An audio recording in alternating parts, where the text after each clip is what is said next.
নমস্কার, কেমন আছো সবাই?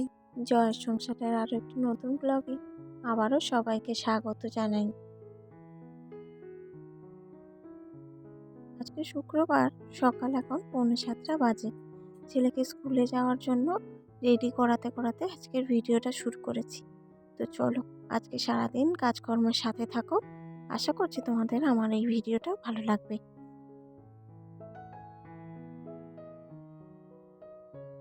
শীতকালে ছেলেকে রেডি করতে বেশ একটু টাইম লাগে, কেন বলো তো? কতগুলো জামা কাপড় পরাতে হয়, আসলে বাচ্চা মানুষ, আর ঠান্ডা লেগে যাওয়ার একটা ব্যাপার থাকে। আর আজকে ওয়েদারটাও একদম ভালো নয়। কি জানি কবে যে ওয়েদারটা ঠিক হবে সেটাই বুঝে পাই না। তো দেখো, সকালবেলা কুয়াশা ভর্তি, ছেলেকে সব কিছু রেডি টেডি করিয়ে ছেলেকে 3-4টে না জামা পরালে ঠিক হয় না। শাশুড়ি মা বলেন রাস্তায় যেতে যেতে ভীষণ একটা ঠান্ডা পায় গাড়ির হাওয়ায়। আর এই তো আজকে আমার বাবাইয়ের মুখটা একটু ভালোই আছে। আরে দেখো, বললামই প্রচুর কুয়াশা পড়েছে। আর যাই হোক, কুয়াশা পড়ুক আর যাই হোক, ছেলেকে স্কুলে তো যেতেই হবে। আর রাস্তায় যেন মনে হয় বৃষ্টি হয়েছে, এমন অবস্থা। আর এই তো মা চলে যাচ্ছেন ছেলেকে নিয়ে স্কুলে। এবারে চলো বাড়ি যাওয়া যাক। দেখো, গতকালকে নিচের সিঁড়িটা মুছেছিলাম, আর আজকে উপরের সিঁড়িটা মুছতে লেগেছি। আর এত ইঁদুরের উৎপাত বেড়েছে, মানে সব আলু যেন এই যে কোণটা দেখতে পাচ্ছ, এই কোণে এনে জড়ো করেছিল। বেশ অনেকদিন পরিষ্কার করা হয়নি, আজকে সময় পেয়েছি তাই সবটা পরিষ্কার করে নিয়েছি। নিয়ে মুছে টুছে চলে গিয়েছিলাম এক গামলা ভর্তি প্রত্যেক দিনের মতো বাসনগুলো মাজতে। বাসনগুলো মেজে রেখে এই তো পর্দাটা তুলছি।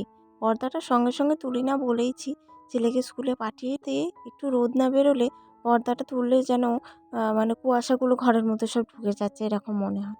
এই তো পর্দাগুলো সব তুলে দিলাম, আর আমি চলে গিয়েছিলাম জামা কাপড়টা ছেড়ে, বাসি জামাটা ছেড়ে জামা কাপড়গুলো ধুয়ে নিয়ে চলে এসেছি।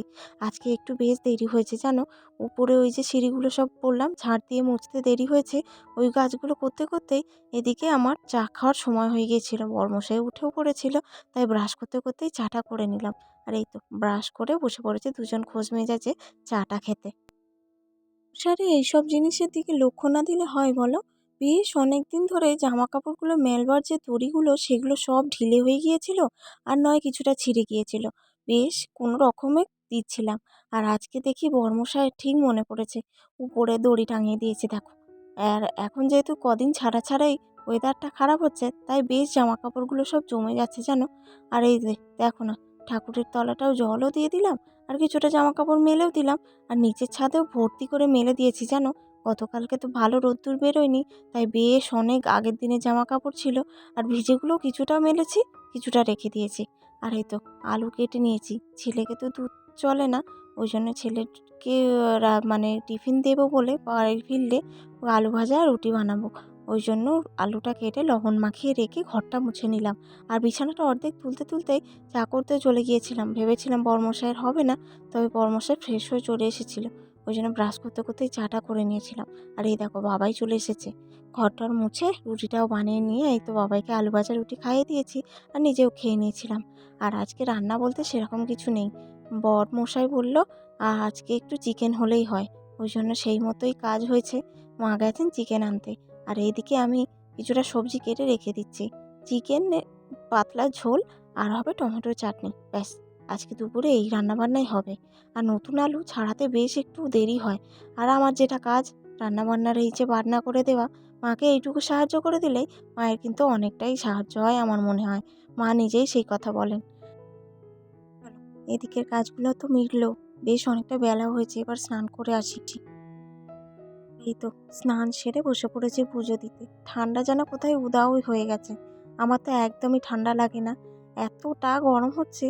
তাড়াহুড়ো করে কাজ করছি তো, ওই জন্য যেন মনে হচ্ছে কী রকম একটা হচ্ছে ভিতর থেকে। আর এই যে পুজো দেওয়া কমপ্লিট করে এদিকে মা রান্না বান্না করছেন। টকবক টকবক করে লাল লাল চিকেনের ঝোলটা ফুটছে দেখো, যেন মনে হয় এখন একটু গরম গরম খাই। এই তো মা ওদিকে রান্না বান্না করছেন, আর আমার যেটা কাজ, ধোপার কাজ, কাচা ধোয়া মেলা, এই তো কাজ। এই যে দেখো কোথায় উঠে শুকোতে দিচ্ছে, দড়িগুলো টাঙিয়েছে বেশি অনেকটা উঁচুতে জানো, হাত পায় না মোটে, তাই এইভাবেই মেলে দিতে হয়। আর এই দেখো ফাইনালি চিকেনের কালারটা কতটা সুন্দর হয়েছে না, লাল লাল একদম পাতলা করে ক্যাপসিকাম ধনেপাতা দিয়ে ঝোল বানিয়েছে, বেশ ভালো হয়েছিল কিন্তু খেতে। এই লাল লাল চিকেনের ঝোল দিয়ে ভাত খাবো বলে বেশ অনেকটা তাড়াতাড়ি করে কাজ মিটিয়ে এই তো শাশুড়ি বৌমাও বসে পড়েছে খেতে। এর আগে বাপি, তারপরে বর্মশাই, ছেলে সবাই খেয়ে নিয়েছে। এখন মা আর আমি বাকি। দুজন মিলে এই তো বসে পড়েছি খেতে। কি সুন্দর যে লাগছিল আজকের ভাতটা খেতে, তোমাদেরকে কি বলবো। এই তো সকাল থেকে যেগুলো শুকালাম, কাচলাম, ধুলাম, এই তো সেগুলোকে সব এক জায়গা মতো ভাঁজ করতে লেগেছি। তোমাদেরকে তো বলেইছি যে দৈনন্দিন জীবনে ব্যবহারের যে জামা কাপড়গুলো সেগুলো সব এই স্টিলের রডের মধ্যেই রাখি। চলো, কাজ করে প্রচণ্ড হাঁপিয়ে গেছি। যতক্ষণ কাজ করতে থাকবো ততক্ষণই কাজ। একটু রেস্ট নিতেই হবে, নইলে কিন্তু শরীর আর চলছে না। চলো, আজকের ভিডিওটাও আমার এখানেই শেষ করছি। তো আমার ভিডিওটা কেমন লাগলো অবশ্যই কিন্তু একটা কমেন্টে বলো। ভালো লাগলে একটা লাইক করে দিও। দেখা হবে খুব শিগগিরই আরেকটা নতুন ভিডিওতে। ততক্ষণ সবাই খুব ভালো থাকবে, সুস্থ থাকবে, সাবধানে থাকবে।